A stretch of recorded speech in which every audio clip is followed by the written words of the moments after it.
Let's see. Yea, though I walk through the valley of the shadow of death, fourscore and 7 years ago, our forefathers. I'm getting all mixed up. I can't remember how to pray. And then the people who are around me, every time I'd mention God, these people who had attacked me and beaten me, every time I mentioned God, it was as if mentioning God was throwing boiling water on them. They would shriek, they would scream, they would yell, and in worse profanity than anything I've ever heard in this world.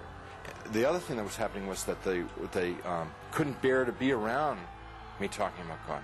It was so painful for them to hear about God that they kept backing away. And so I had a sense that I could push them away by talking about God.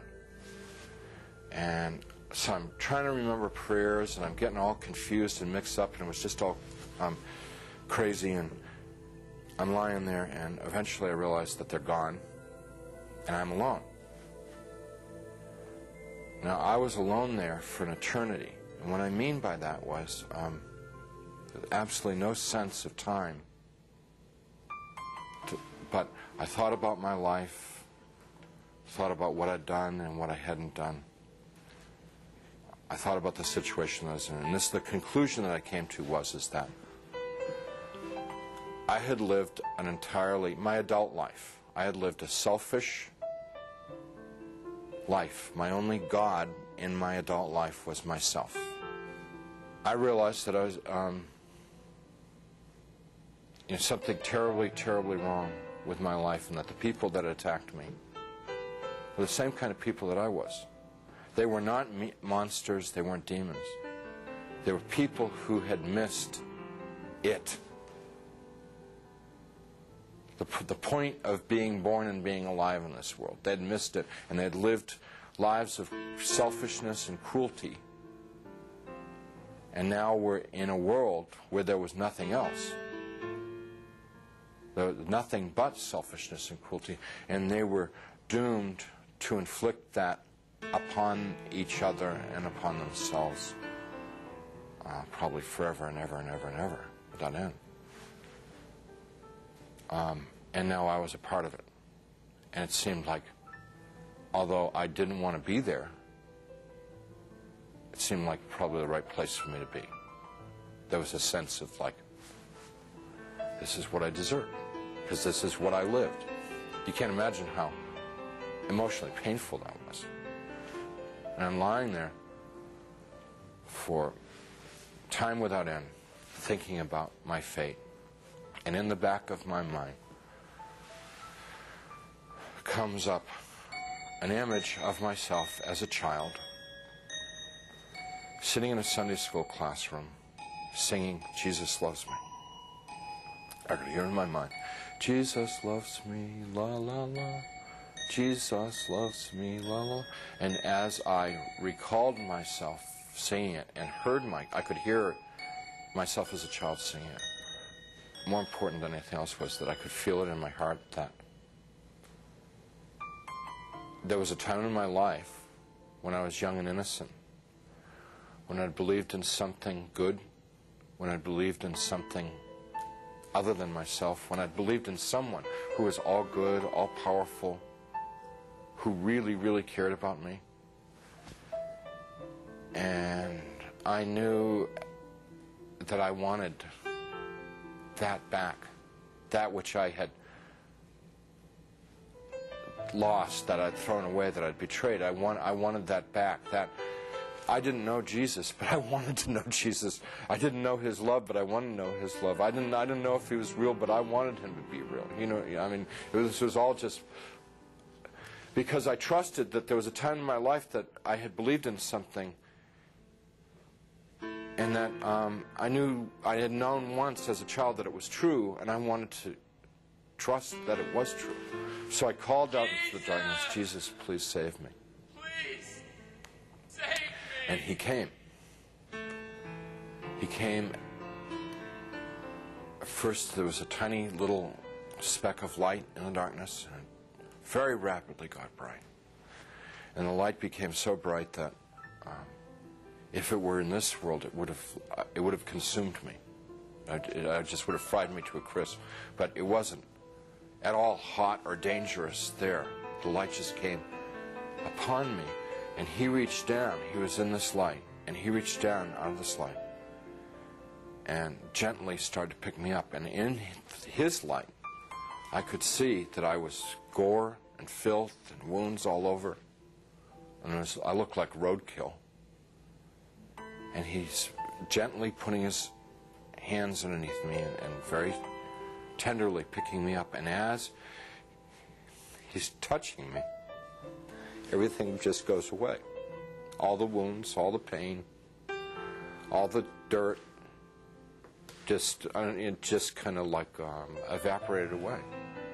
And I'm like whole and healed. And inside, just filled with his love, which I wish I could be more articulate about. It's so frustrating not being able to tell people about it, because, you know, it's the best thing that ever happened to me in my life. I mean, it's like it's the everything. You know, it's the all of life is to know that love. And, you know, I get to it and I just can't describe it. I can't convey it to you. So he's holding me and embracing me, rubbing my back like a father would his son, like a mother would her daughter, just gently rubbing my back. And I'm bawling like a baby, out of happiness. I mean, like the release, you know, having been lost and now been found, having been dead and now brought back to life, you know. And he's carrying me out of there. Up we just go. Out, gone. And we're moving towards a world of light,